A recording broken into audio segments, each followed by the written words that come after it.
Hello, one and all, and welcome to another inspiring episode of Spirit Sessions, A View of the Light, where we take spiritual concepts and ideals and we bring them down into our daily life for like a daily practice and daily routines, right? That's what we all need. And today I have my hosts with me. We got Rhonda Elliott and we got Nancy Louise. I am Teresa Warren.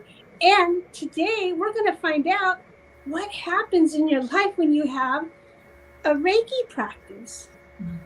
And we have a guest, Denise Carpenter, who is going to share that with us. But before we start, go and like our page, like our YouTube, subscribe, and share it with friends who are interested in Reiki. And,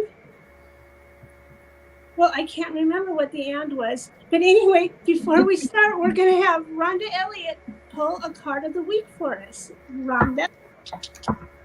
Hi, everyone.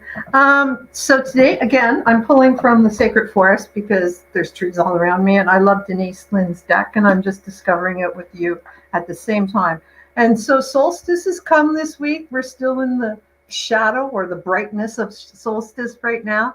So there's lots to be done at the beginning of the new season, this new season. There's lots of new energy coming into summer, but it also begins the shortening of the days, just like to throw that in. But it's a lovely time of the year, and it's warm and it's sunny in the northern hemisphere, and in the southern hemisphere they're going the opposite way. So it's a lovely to have these new beginnings and these restarts. And today the card I pulled is toadstools. And it's talking about growth. And this is a time you want to ask yourself, is this what I really want? And believe in miracles. Beneath the surface of your life, miraculous changes are occurring. Something that you thought was ordinary, in fact, is remarkable. You are in a rapid spiritual and material growth. Get ready and hang on for the ride. So that's a pretty nice card to have. And it's a 44 card. So, the angels say it's so. So I like that. It is a season of growth. Right now, the gardens are just popping out of the ground. Everything is blooming. It's just a beautiful season of growth. And what a nice card to have. And people always think of mushrooms as, there's some dangerous ones and there's some good ones. And you have to use your discernment there. So make sure what you want to grow in your life is really what you want to grow in your life. So make sure your intentions are clear. So I'd like to introduce a friend of mine. I met her about 10 years ago at a women's, I always call it the Women's Woo Woo Workshop. It was in Perth, Ontario, which is about 30 minutes northwest of me.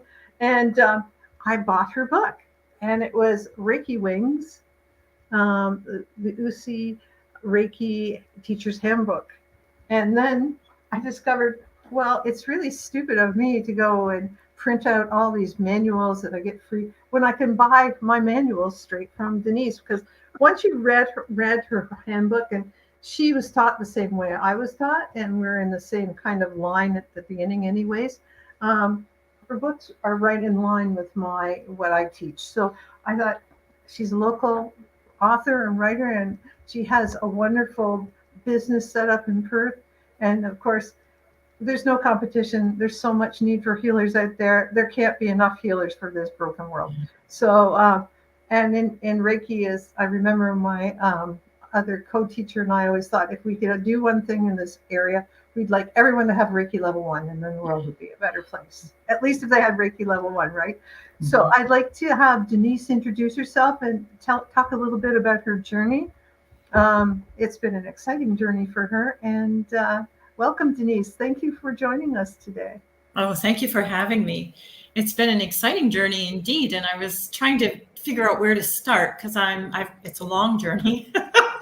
I'm a little bit older than all of you there, so it's been going on for a while. I think so. Yeah, so for me, the Reiki journey really started over conflict resolution, if you can believe that. I was in what do you want to call that? Always in these loggerheads with a significant person in my life, and somehow or another it would always get nasty and neither one of us would give, and it wasn't pretty. Like, it just wasn't pretty. And in those days, it was taking a toll on my health, and it was just not for my highest good. So this thing had happened in June of 96 between the two of us. And I knew we were going to be going back to court and all this was happening. And I was so angry. I was so angry. It felt like I had popped out of my body and I couldn't get myself back in. And at that moment, as life does, a friend of mine called, and in those days it was landlines with the phones with the long cords to the headsets. So we're chatting on the phone, and she says, "What's wrong? What's wrong?" And so I told her my story, and she had just taken her level 1 Reiki, and she said, "You know, the teacher said if you bring whatever's happening in your life and just apply the Reiki principles, things can happen, shift can happen." So, of course, as you know, I said, okay, so the very first principle is just for today, do not anger. Well, don't tell that to an angry person. We're angry. Calm down. Yeah. Okay. So the next one is just for today, do not worry. Well, again, this involved one of my children, so I was just beside myself with what was going on. So I thought, this stuff is crap. Like, I didn't know what was going to happen. The next one is just for today, you know, I choose to live in gratitude. Well, I'm not grateful. If anything, I'm the opposite of grateful. And then the second half of that is I choose to honor myself, my parents, my elders, and my teachers. And she simply said the word teacher. And now I'm a visual person, a visual learner, a visual communicator. And so the universe flipped me a picture of Xena the warrior princess. Sword drawn, shield up, ready to battle. And then on the other side, it gave me a picture of this beautiful maple tree by a babbling brook with a bench. And I'm sitting on the bench with Christ chatting. And it simply said to me, choose. Wow. And I said, I choose the babbling brook one. And in those days, I did not know the connection between emotions and our physical body. And then I felt something in my liver, just kind of like a light switch went. And I went from being so angry that I couldn't get back in my body to it was gone, like gone. And I thought, oh, that's really interesting. So her and I stayed on the phone for about another 30 minutes. We came up with 3 possible solutions to this. I went to the person with the 3 solutions. They liked one of them. And we did that. And we never went back to this. So that's how Reiki came into my world. And I thought, I better learn how to do that stuff. That's all there is to it. Because it was just, goosebumps. Yeah, it was dramatic and just so loving and gentle and compassionate. Like sitting on the bench, the vision that I had of sitting on the bench with Christ was so nurturing. There's no way I wanted to go back to Xena the warrior princess, which I pictured myself as. So it was kind of fun. And then it took in those days, so in 96, there were very few Reiki masters in our area. For sure. So it took until October until I could find someone who was holding a class near me. So I actually ended up doing my Reiki. We have a little village just outside of here called Lanark that when it's everybody's home, there's 800 people in it. Like, it's so tiny. At Christmas time. At Christmas time, that's right. So this woman came to Lanark from Ottawa and was teaching level 1 Reiki. So I went, and it was during that very first teaching. I did my level 1 6 times with 4 other teachers, but it was during that very first teaching that I knew. You know how you just know, and I knew I would be doing something involving this for the rest of my life. And then I had another business at the time, so it took 3 more years before I could do this more full-time than part-time. And now I have a full-time practice in Perth, Ontario. Now the book came about when I became a master. So that was 96, I did my level 1. And it took me a year. I'm a slow learner. So it just took me a year of practice before I could stay present. One of the big things we do when we channel Reiki on behalf of someone else is we just stay present. We're the open channel for the Reiki to flow through and do what it needs to do for the person or animal that we're working with. It took me a year before I could just stay calm, stay present, and stay open. So that was big. So I did my level 2 next. That one went a little faster. And then I did my master's work in 99. So I did my level 1 6 times. I did my level 2 4 times. And I did my master's twice. Wow. And each time I chose a teacher that was slightly different in their delivery and in their conceptual process of how to teach, what to teach. I just wanted a really well-rounded education, the best I could manage at the time. And today, like there's so many teachers available that are so willing to do the work, and that's wonderful. I know, because back then, like I didn't even know what it was when I went. Yeah. My friend said, "Here's a course I think we should go." You read the 3 sentences and you said, "Yeah, that sounds really interesting. Let's go." And we went to community college and did it with 26 other people. And we went, "Oh, that's a big class, eh?" Yeah. I remember doing it with my co-teacher. I met her and I went, "Oh, you're doing this too." She's a neighbor, sort of. And I went, "Yeah, it was interesting to do it that way." But now we don't have classes that are bigger than 6 people, because I just no 6 is like my max. Anyway, so. When I started teaching, I would let my class size go up to 8. And then as I became a more experienced teacher, I started cutting the class size back, because I realized I could tell, as I became more experienced in what I was doing, I could tell if the student was actually assimilating and integrating the information or not. So if they weren't understanding what I was trying to teach, I could back up and go at it in another way. So it just took practice to be, and now I do them one-on-one. I don't do groups anymore. Yeah. I do at least 2. I often say it's more fun for them to have someone to practice on. I don't like, then they have another partner. But I'll do to 2. And I said at least 2 people, no more than 6. So I enjoy it too. It's wonderful. Yeah. I found one of the gifts of COVID for me was, then, it was hands off. We couldn't do all kinds of things. So I had to move my practice from hands-on to sendings, to remote sendings. So that meant that I had to shift how I also did the teaching. So we were allowed to be in the same area, 6 feet apart, masked. So I just moved the classes all to 2-hour time frames. So level 1's 4 2-hour classes. Level 2 is 4 2-hour classes. And I've maintained that. I found that was wonderful, because then we could do meditations. We could talk about other things. I could really see if I was connecting strongly with them, and the students seem to enjoy it that way as well. But then they have to treat me. The first person they treat is me. So they come in and they're just all, everybody's nervous. It's really cute. And I have to say, there's part of me that enjoys that too. So we actually, Teresa was one of my beta testers for virtual, teaching virtually. So we did do it in shorter class times, several times doing that. But actually the attunement was the whole difference. I do a lot of remote healing. I do work with people all around the world doing remote healing.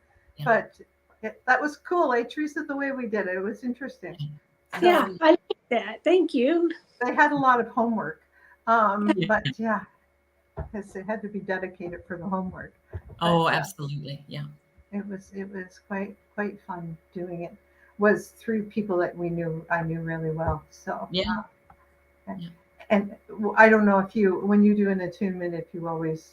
So can you explain a little bit about why Reiki is different than other healing methods when you're teaching, and the attunement process? Because we're talking to people. You're talking to the converted here, right here. We're all the converted, but maybe just explain a little bit what Reiki is and how it works. So it's my opinion. So there's nothing documented anywhere that will, I've just read so much, and it's just all kind of blended into an opinion for me. So at the end of the day, I truly believe we're all coming from the same place. Whether we're doing Reiki, whether we're doing reflexology, if we're doing the tapping, like whatever it may be, I think we're all using that universal life force energy. And one of the aspects of that is the healing aspect, and helping people's energy systems, because we are pure energy, just helping those energy systems come back to their original blueprint. So Reiki is one method for doing that. And then you have to go through training. So there's 3 or 4 levels of training that you do. The level 1 is very practical. So you learn the basic principles of Reiki. So the 5 Reiki principles. We've already mentioned the first 3. The 4th one is just for today, I will earn my living honestly. And the 5th one is just for today, I will be kind to every living being on the planet. So those are the 5 principles, and they become the foundation of your practice. Now, I'm just going to digress a little bit. When I heard that in my level 1 the first time, I thought, there's no way I can do that every day. So I broke it into doing 1 a month. So for a whole month, at the end of the day, I would run my day back through just for today, do not anger, and then see in my own energy system where that impulse of anger might have been ignited or initiated over the day, and then follow that thread back to the original cause, and then give Reiki to the little me, younger me, whichever way it was, from the original cause. So it really started to, I was such an angry person in those days. And now, like, I rarely get angry now. So I just took the time to do all of that back work and heal all of those. So I did 1 a month. So just for today, do not worry. And then the next month I'd run my whole day through just for today, do not, or just for today, I'll live in gratitude. So that was really interesting. The first time I did that one, where you choose, I could be angry right now, or I could be worried, but I'm going to choose to be in gratitude. That was a huge eye opener for me, that I could choose. I didn't have to go by, society says if this happens and this happens, then I have to feel this way. Well, I don't. I can choose something different. So that whole level 1 was made such a huge impact on me, on my life experience, and on my health. Like, I was really sick in those days. I had lupus, I was just not doing well. Allergies were coming, migraines every day, like all those things. And then after, I would say 2 years, like I don't have any of those things anymore. It's many years later, I don't have those things anymore. But after a couple of years, they were barely existent at all. Now, I'm not saying I don't have to be careful with what I eat and what I do, and make sure I rest and exercise and those things. But I'm not nearly in the shape I was in those early days. Do you think the principles alleviate a lot of exterior stress that we put on ourselves? Yeah, I do. And then stress, of course, that is medically deemed as one of the most evil things we can do to ourselves. 85% of disease is caused by stress. Yeah, so. I was diagnosed with PTSD in those early days. So mega stress, like anything, little ping would just kind of set off a major reaction. Yeah. But not now. Not now. No. So level 2 was huge. That could have been the other reason why it took me a year to work my way through it and be ready for the level 2. And then level 2 is 3 symbols. You learn 3 symbols that you're attuned to. And when I first did my level 2, it felt to me like they were keys that were unlocking a different compartment in my brain. And then that allowed me to see things and navigate the energy slightly differently. But over the years, as I attuned more, one of the beauties of teaching is it works on you each time you teach. So it's upgrading you. So after many upgrades with level 2, those symbols became like beings for me. So I would call on the being of Choku-rei to be present in the session, or the being of Seiheki, or the being of Hansha-Dei Shonen. And it was stunning. And then when I was going through menopause, I don't know if you know how that's like you wake up in the middle of the night, you sleep maybe 2 hours a night, and the rest of the time you're awake. So that, that's it. So rather than get up and roam around the house or do something else, I would just lie in bed and meditate with the symbols. So I would draw them over my body and then just have them come in, and then spend the night with the symbol. And they would teach me things. So they went from these one-dimensional drawings to these fifth-dimensional beings, I would say. So level 2 was equally fascinating. That's pretty amazing. And the Honshusei Shonim, which we were taught, like I went to level 2 with the same teacher a month later, because not knowing anything, you signed up and you go, not knowing anything, not really even grasping it. No. I did level 2, and the Honshusei Shonin, you're writing down. Of course, in those days, they didn't show you the symbols. There weren't books with the symbols. There was no information written on the symbols because it was, so nobody talked about the symbols. Yeah. It was different. There were no books, hardly any books out. Yeah. And she'd look through the books and say, no, don't look at that one. No, those are the ones I look at. But it was attached to your Akashic records. But there was no explanation of what your Akashic records were. Okay. No. Yeah. But you kept going. Like, that's beautiful that you kept going. Something pulled you forward. Yeah. And that's what I said. I think, like you say, Reiki pulls you forward. And when you become a Reiki master, people go, oh, you're a master. I said, no, Reiki has mastered me. And it's just the beginning of my road. And I'm sure you feel the same way. So, absolutely. Yeah. The Honshusei Shonim is to me, it's one of the most fascinating symbols because the time traveling symbol. Yes. Yeah. And the past lives, you can go to past lives.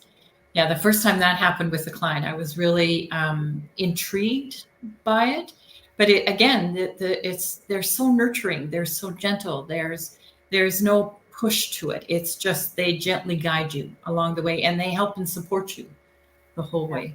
Yeah. It's because that universal energy is intelligent. It's I always call it's like the force. It runs through all of us and it connects all of us. And I think that's how, like, to me, the universal source is God, but some people, Reiki is not a religion. So let's just make that clear. But universal source is whatever you deem universal source to be. So, and, it's interesting. I was just going to go back and talk about the Reiki for a minute. So in the West, the lineage that we're in with Hawaii Takata, we were taught, so even that history has changed over time. So now it's been tidied up a little bit, but we were taught that Sensei Usui discovered Reiki or somehow, but in the East, when I took that training from the Japanese teacher, their teaching is that Sensei Usui climbed Mount Karama, did his meditation for 21 days, and actually reached enlightenment on his own. And then Reiki was gifted to him from the divine to bring back to the third dimension to start doing this work. So it's just slightly different from what we're taught in the West. But to me, that makes more sense. It does. Yeah, it really does. To me, the gift makes more sense. Yeah. You reached enlightenment, and this is your gift to take. Yeah. This is your mission now, if you choose to accept it, right? So. And he did. Thank God. Thank God. Thank the universe. Thank him. You know. He did it. Yeah. And then I found with the master practitioner level, like if you don't want to become a teacher, you can do the master practitioner level. And it's really the first half of the master teacher level. It's all of the new techniques. And then the master teacher goes on to teach you, you're attuned to 3 more symbols. You learn how to do attunements. And then you write your set of teaching notes with that.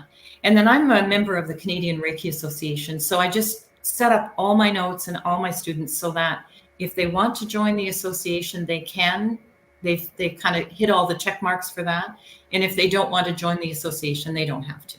And I run my practice the same way. I still go towards whatever their standards were, even though I'm in the National Association of Reiki Practitioners. So I still go by their guidelines. Really. Yeah, and I think it's smart to do that because there are some municipalities now across Canada where the town, like let's say the town of Perth, decided to instate a health practitioner's license or registration, where they would charge the practitioner to have this certain documentation before they could open up a practice in the town. Then the person has to be a member of the Canadian Reiki Association to be able to apply for that. So I think we're just setting up our students so that no matter where they are, in what town, in what province, they've kind of checked all the boxes that they would need to run their practice any way they choose. Yeah, belonging to an association that has a code of ethics is essential as far as I'm concerned. Yeah. Most massage therapists, Yeah. all sorts of different people have a code of ethics that they have to, even hairdressers have a code of ethics, right, Absolutely. Nancy? Yeah. Yeah. Yeah. So, I find that when I'm in Perth. Very strong, very strict too. Yeah. Stricter than many other things. I think we need to be. Yes. Yeah, we need to I be. mean, even way back when, I remember when we were instructed on, we had to take these special aids classes. And I remember thinking, because this, 25 years ago or so, 20 or even more.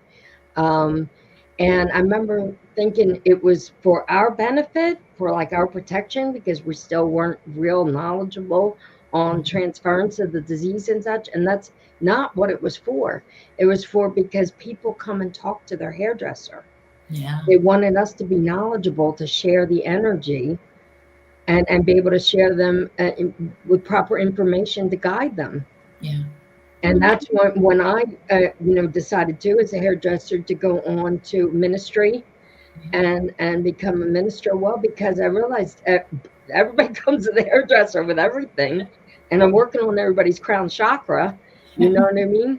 So the higher I evolve my energy, and that's, of course, the energy I was drawing to me. And then Reiki also came in. So all these levels and layers, but I mean, there's so much, but yes, that just the Department of Cosmetology is very strict. Yeah. And a lot of behind the scenes stuff that people don't even realize that are part of the program. They probably didn't know we had to take classes like that, but that to renew your license, you had to update your knowledge. And I thought, when I found out the reasons, it was like, that's a good thing. Yeah. Yeah. When I'm in Perth, which is a small town, nobody ever asks me who I'm accountable for. But when I work in Ottawa, which is the capital of Canada, everybody asks me who I'm accountable for. So belonging to these associations also gives you a sense of authenticity and accountability and responsibility, actually. So there are benefits to that. But just to go back to the hairdresser for a minute, I don't remember how this teacher at Algonquin College got my name, but she would have me come in and speak to her students who were hairdressing students, well, estheticians, any modality under that esthetician. And this is what we talked about.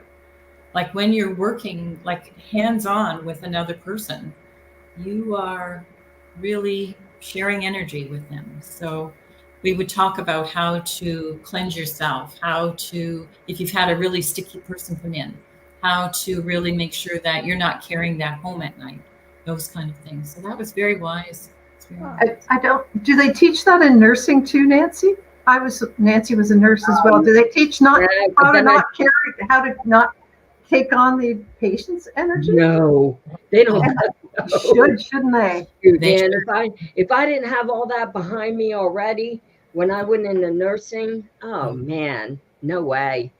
I mean, you were on your own. Even when I did get grabbed by a psycho patient, the first thing they should have done with me was take me in for psych review. Yeah. And I got none whatsoever. And that was, this guy was possessed, man, totally possessed. And the thing that freaked me out the most is he grabbed a hold of me. Mm-hmm. He grabbed me. And that also meant he got through my shield, my protection. So that freaked me out even more. Now that he's touching me. And of course, he wanted to reach over. He wanted to tear me up. And thank God the rails were up on the bed and it stopped him.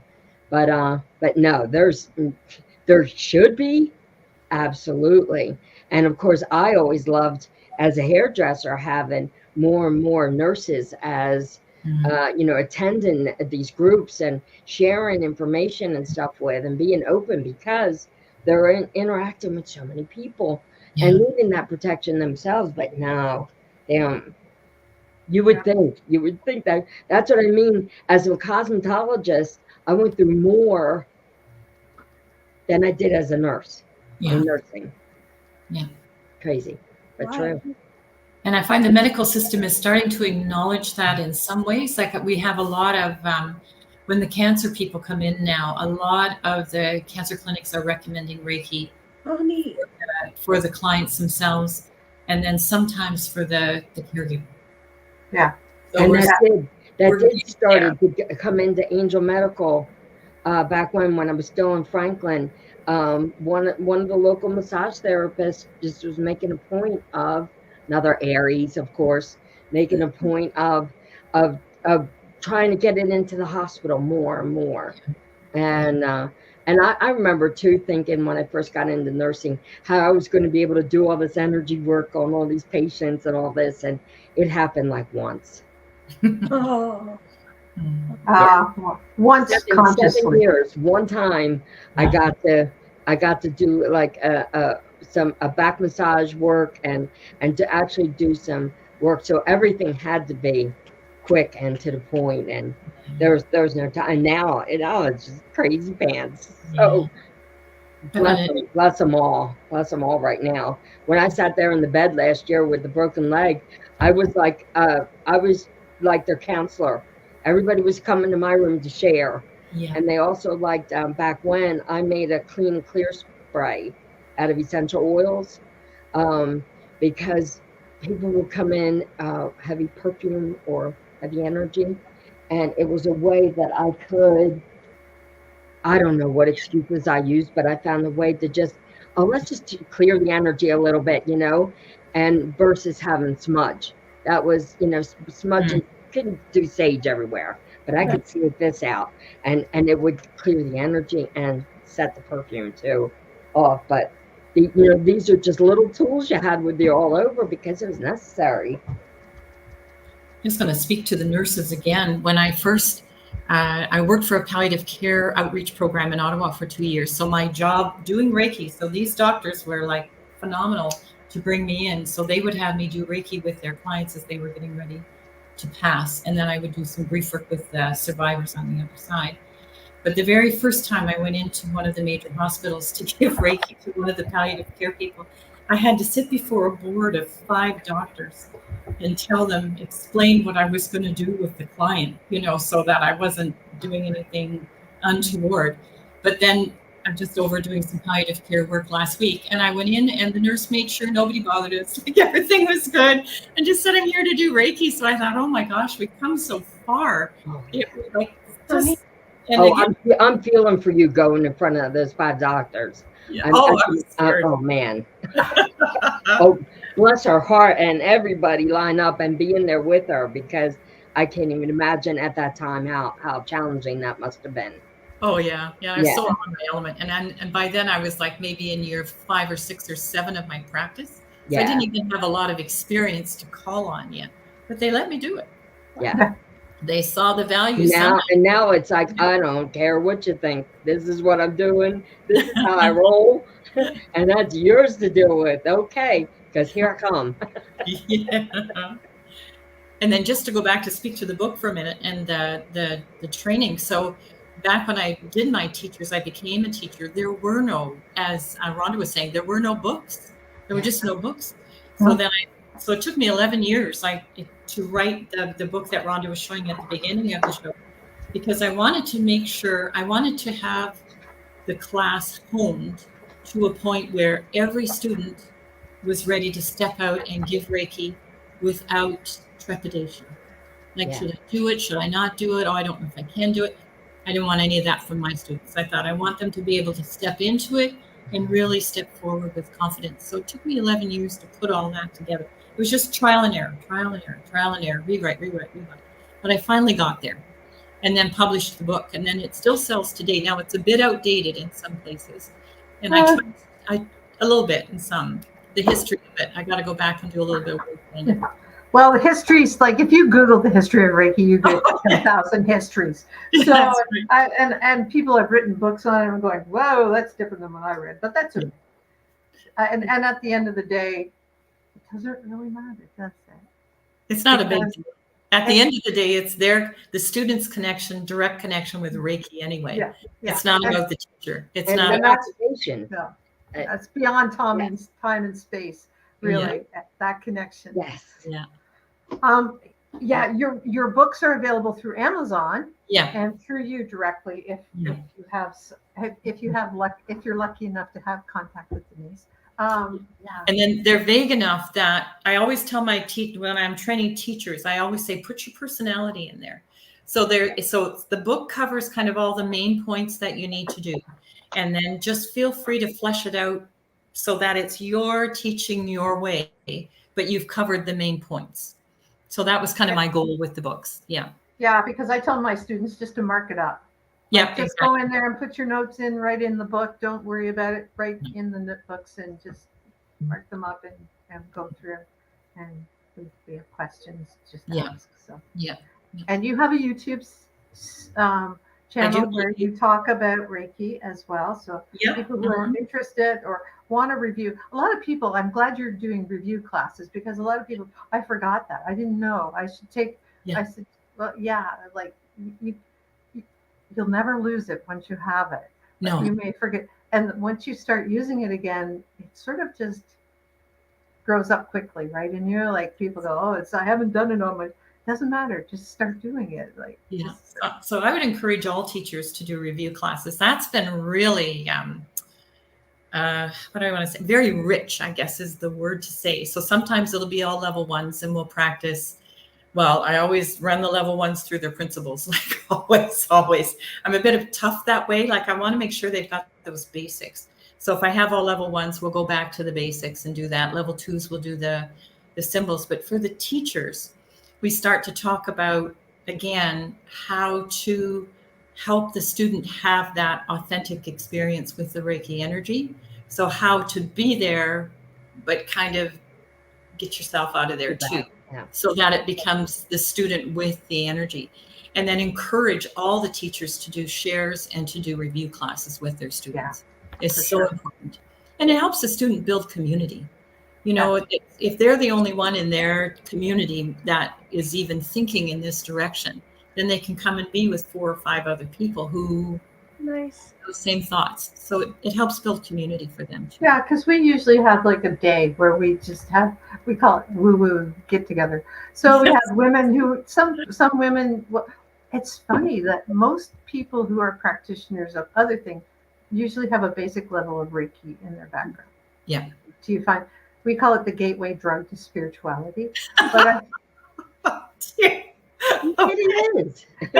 But it just opens you up to all the possibilities, right? Yeah. It's like then you really truly are connected. Yeah. And then you go, oh, that's really cool over there. And that's like, okay, talk about crystals and Reiki. That's an interesting thing that happens too. Like that's in your level 2. We talk about using crystals as a tool with Reiki. And there are many tools. Like I love stones. I would show you my apartment, but it's a bit embarrassing because there's just stones. Not to us, it wouldn't be. No, we'd be going, oh, look at, she has that. Where did you get that? Yeah. Mm-hmm. So for all of my students, I always give them a gift, a thank you for coming at all levels. And I have a bag of stones that I've collected from all over everywhere. And then people will bring them back if they travel. They'll bring me back stones from other countries for my teaching. So it's beautiful. So then as we're doing the class with the student, I just imbibe the stone with Reiki energy so they can take it with them. But we also talk about the frequency of stones and how those frequencies within the stones actually correlate to the frequencies and can help you maintain that frequency within your own energy system. So if you're having a difficult time with just for today, I will be kind to every living thing, grab a rose quartz. Yeah. You know, just grab a rose quartz, stick it in your pocket, and away you go. And there you go. And it will just help keep you in that frequency. Yeah. I always say, I'd say the 5 Reiki precepts and say, and then I get up in the morning. Yeah. It's like, and then I have to get up in the morning. But yeah, it is such a great reminder of all of them. I suppose if we could all live by those and have Reiki, the world would be in much better shape. But it is getting better. And maybe it's because maybe it's because more places have Reiki, and maybe it's that connection between all of us that's helping also raise the frequency of the world. You know. Yeah. When I first started this work, people would ask me what I do for a living, and I would say I'm a healthcare provider. So I didn't say Reiki. And now, you know, I'd say I'm a Reiki master, and most people know what I'm talking about. Oh, neat. So again, such an evolution over the last, but that's only what, 2 decades, 3 decades? Yeah, it's like Kathy and I were the only ones in this area. And then all of a sudden, everybody's like moving into this area. Like, do we call them in? Like, oh yeah, she doesn't. Is it, or is it just like, okay, we've just upped the vibe so it's attractive? Or all our students are out here, and you convince a lot of healthcare providers. At one time, the little healthcare center we had a lot of Reiki people in it. And I think it's scaring the doctors, honestly. They'll toughen up. Yeah. Yeah. So I found it's very interesting to have it. What's been your we know when we're doing Reiki, we can't say Reiki will cure anything, right? Yeah. Because all it really we can honestly say with quite scientific proof is that it does help alleviate stress in the body, right? That's what. But have you had any miraculous occurrences or that you can point to? Can I say 2 things? Sure. So it took me years and years and years to perfect my little 1-minute infomercial when someone's coming in for the first time about Reiki, and I got around having to use the word heal or cure or whatever. So can I give you that? Is that okay? Sure, absolutely. I'd love to hear it because I'm still working on that one. Yeah. So I have a picture from EMF, the electromagnetic field training, which shows an aura with a human body inside, and then all those energy meridians that go through, and then energy lines coming out of the chakras in all directions. So it's quite a graphic depiction of what we look like as an energy being. So they have that up on the wall behind my desk in my office. And I say to them, I start with the thought that I say in Reiki, we start with the thought that we are energy beings having a human experience, as opposed to a human being having a momentary energy or divine experience. So we start with that premise. And then I say, if I stretch my arms out, I'm actually this big, and then I make the size of the aura. And then I say, within my aura, some cultures say we have 72,000 pathways that carry the energy from our center above to our center below, or our center below to our center above. And then just living life on this planet, those pathways can become broken, misaligned, or entangled. And all Reiki does is bring those pathways back to their original blueprint so the energy can flow through you as intended. Oh, neat. That's perfect. How's that? Very excellent. Excellent. Years. And everybody understands it. Yeah. Skirt around all the ideas of healing or curing or any of that. And really, as our pathways come back to the blueprint, the energy just flows through us. It doesn't bump across any emotional trauma or physical trauma that we've had. So it just seemed to do the trick. Great. That's a wonderful explanation, because I always think of the battery and that we're connected both below and so those disconnections are but with the 72,000 foot pathways, that makes sense. Yeah. That's awesome. And then for miraculous things, I've had there's been many. I guess the first one that comes to mind, and maybe the most dramatic, is I had a woman come in one time who was just really at a point in her life, she was struggling and didn't know what to do. She was in a marriage that she was not happy, he was not happy. They didn't know what to do to get out of it. I think she was at rock bottom. I would call it that. So we did her Reiki session. She got up off the table and she said, I don't know what you did, but whatever was happening right here. So she said I think it's one of those pathways, was coming down and it diverted to the side and went over here. She said, now my pathway's doing this. So she didn't know what other language to use. She just used her hands and said that, went out and got a divorce, and they both went on to live happily ever after. It was just one session. Wow. Holy cow. Yeah.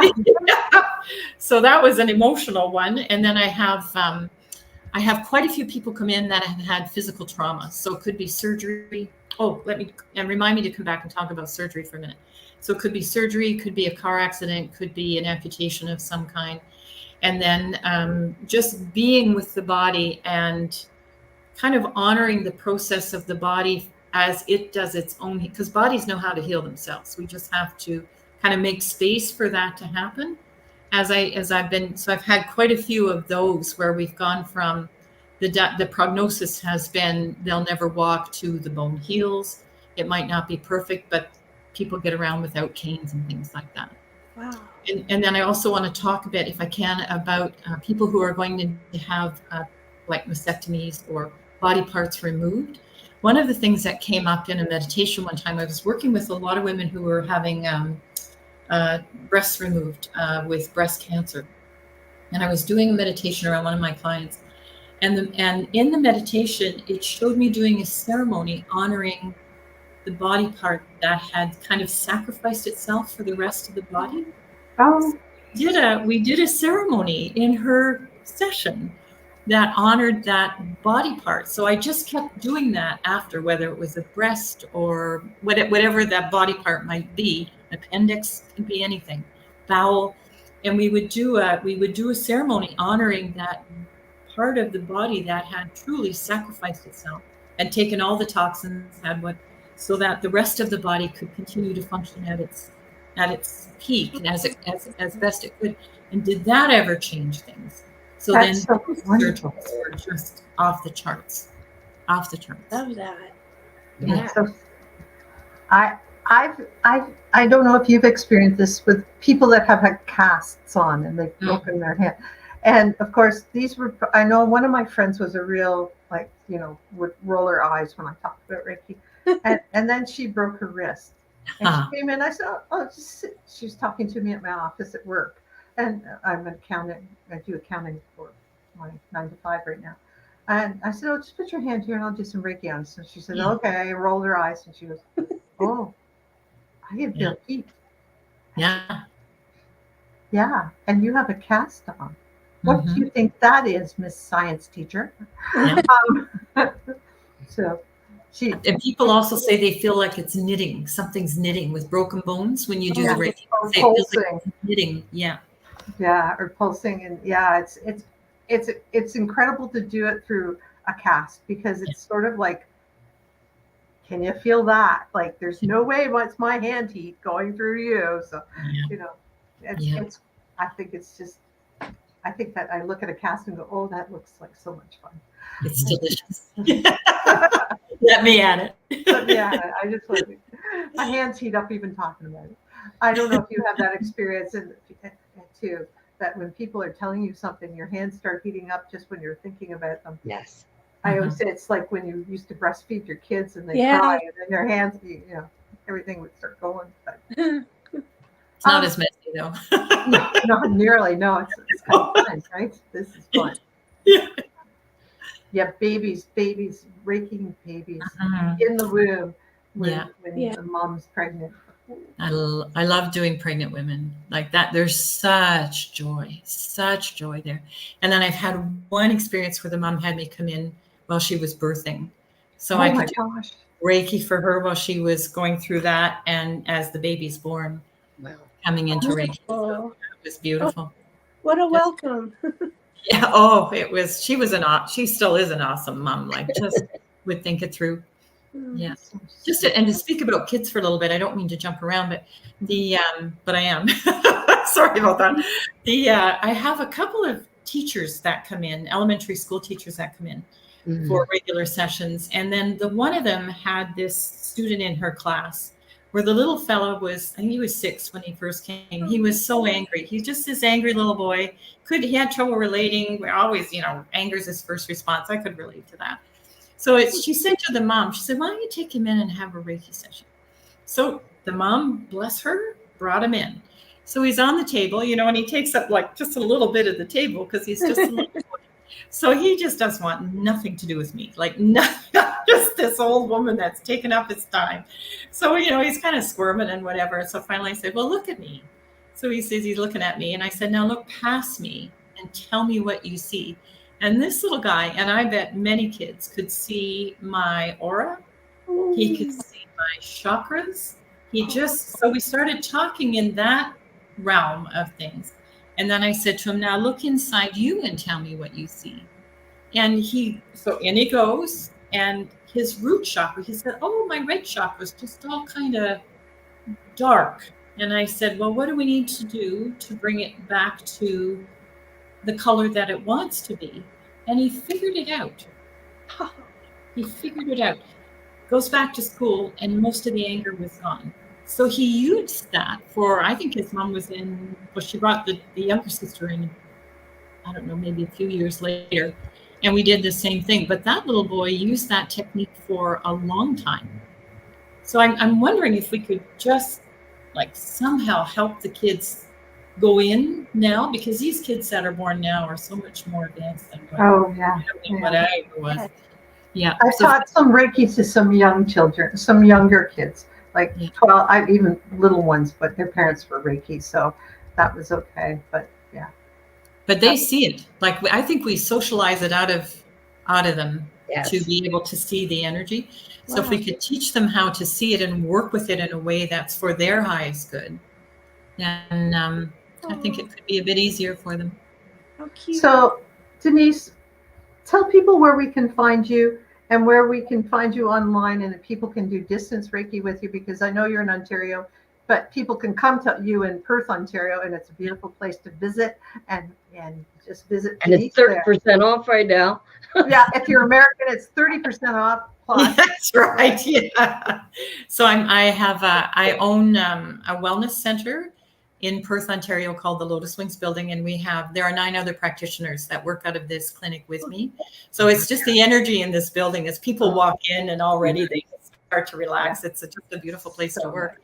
So 30 North Street in Perth, Ontario, and then my website is ReikiAssociates.com, and then I have a YouTube channel that's in my name, so it's Denise Carpenter YouTube, I think is how that goes. And then they can email me, ReikiAssociates@gmail.com. And if you go on my website, all the contact information is on there. And then we have an event. Can I talk about our event? Oh, absolutely. Yeah. We have an event coming up. Brenda Pichette and I have run 5 Reiki conferences before COVID. And then in 2019, we were deciding whether or not we're going to do another one. And then COVID hit. So that made our decision. So now we're doing another one in September 15th of this year, called Reiki Day in Perth. And it's going to be at that Crystal Palace like we were talking about earlier. So we have, we're going to start with a meditation, a sound bath.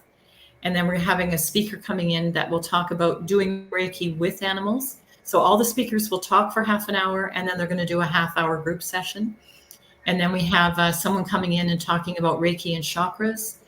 Half an hour group session. Then I'll have completed my course I'm going to Japan next month to do some more Reiki training. So I'll have completed Eastern training. So I'm going to talk about the Eastern Reiki and the Western Reiki, and how we're alike and how we're different, and how maybe we can. Oh, we'll have to have you come on and tell us that when you're done. Yeah. I'm so excited. That's the whole show. Absolutely. So it'll be a great day. So you can go on Eventbrite and just pick up the tickets there if you want to come.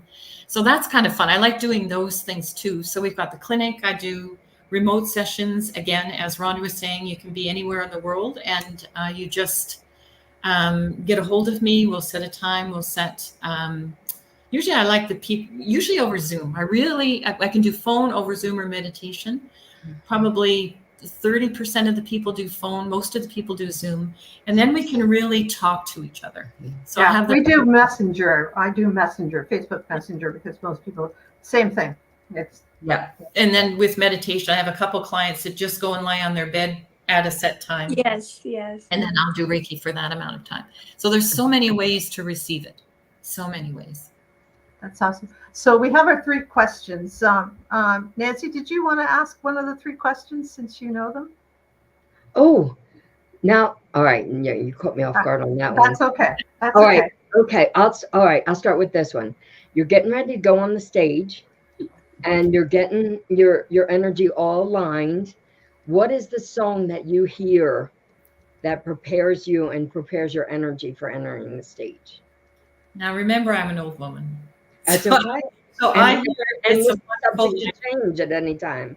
I hear It's a Wonderful Life by Louis Armstrong. Okay. So I start seeing the rainbow, the children. I got chills. And it just calms me down, opens me up, and beautiful. Okay, I did the first one. Okay, you can do the second one. All right. What's your favorite crystal to work with at the time? If you were to see my house. So just right now, what one are you honing in on the most? I would say it's probably rose quartz. Okay. And I see as we're moving more into the fifth dimensional solar light bodies, I see that more as that rose crystal color. So I think that's why I'm attracted to that. Like just as we move out of the carbon based into the crystalline. Yeah.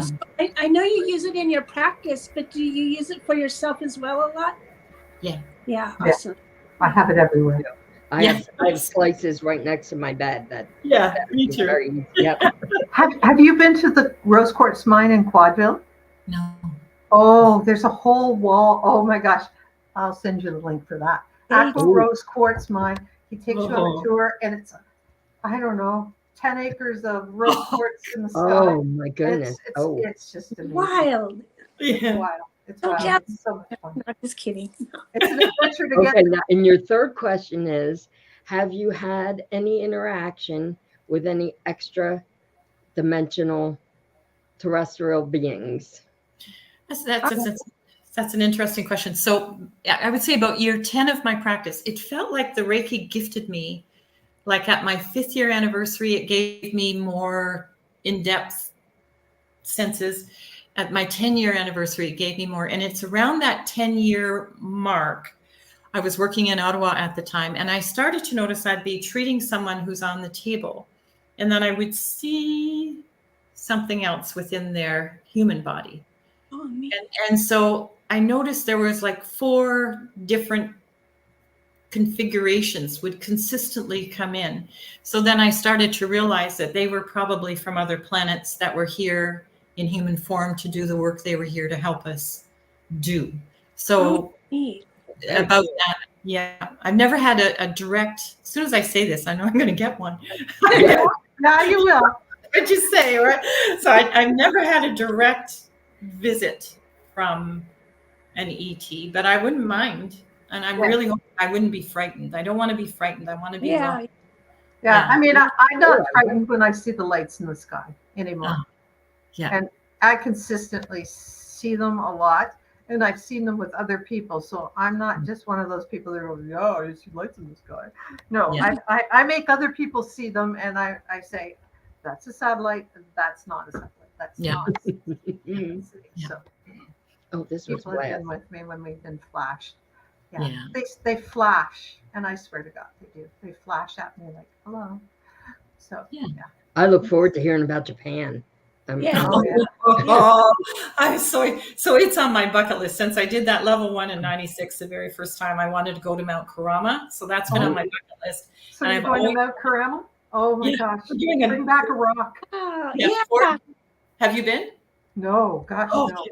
Oh, so it's a 4-day intense training, and then we have a field day. We're hiking Mount Kurama. I'm just going to lay on the ground where Sensei received Reiki. I just want to soak it all up. And then the next day, we're going to Sensei's. Sensei Inamoto is the teacher. We're going to his temple, and we're doing Reiki in his temple the next day. Can you imagine? Like lots of pictures, if possible. Oh my God. So there's 33 people from 10 different countries going. So again, all those different energies and styles and thoughts. Like it's that's going to be awesome. I feel so blessed, so very blessed to be going. And what days when are you going for this? Just July 19th, and then I'm going to take another week, and then one of the women I'm traveling with, we're going to go to Tokyo for 5 days. I know. You're there, you might as well. Oh, I know. Yeah. That's awesome. I don't want to say I won't get back. I'd love to go back another time. I really want to do that temple walk. They have 700 kilometers. That's like temple to temple to temple to temple. Wow. Now, could you imagine? I just thought, that's on my bucket list to get back there and do part of that. I don't think I could do it all, but do part of it. Oh, that sounds wonderful. Thank you so much for being with us. Yeah. We're so blessed to have you with us today. And anything else, Teresa, you want to talk about before we leave? Well, no, I totally forgot to take the notes, but I was wanting to remind everybody to watch the Breakthrough Show Network. We got Project Joy every Monday, Wednesday, and Friday. And in Central Time, it's 8:30, so it must be 9:30 Eastern for you guys then, Yes. right? And then start your day off with the boost. 9 a.m. 9 a.m. That's Yeah, it. 9 a.m. Okay. Mhm. And then of course Pomodoro, which we're all going to have fun at, like directly afterwards. And so And when's the next Teresa meditation? hang on, my calendar. Oh, I'm sorry. I didn't mean to catch off. Yeah, it's July the 8th. Okay, July the 8th. And you can look at the Breakthrough Network show Facebook page to get the links, right? And in this meditation, we're going to be really communicating with our bodies, because lately my body's been talking to me more than it has in the longest time. And I thought, I really like this. So I want to take everybody on a meditation and get that kind of thing going for them too. Excellent. Good. I really enjoyed this today. Thank you, everybody. This was very exciting. And thanks for joining us. And thanks so much, Denise, for being here and for being in the world and taking one for the team, going to Japan and learning Reiki. So you can bring back that knowledge again to North America and to Canada and share that all with us. It's so wonderful to learn. Oh, it's my pleasure. And thank you for having me. It's wonderful. I didn't know if I'd be able to talk the whole time, but obviously I could. Yeah. No problem. We have a way of bringing that out. Yeah. We love it. We love it so much. Thank you so much. And you guys, see you next week with Teresa, probably Nancy and Jessica. They're going to be talking about the Pomodoro. Jessica. And Bex will probably be working. And I'll be out in Victoria. Not quite Japan, but I am getting more west. Sorry. Take care, everyone.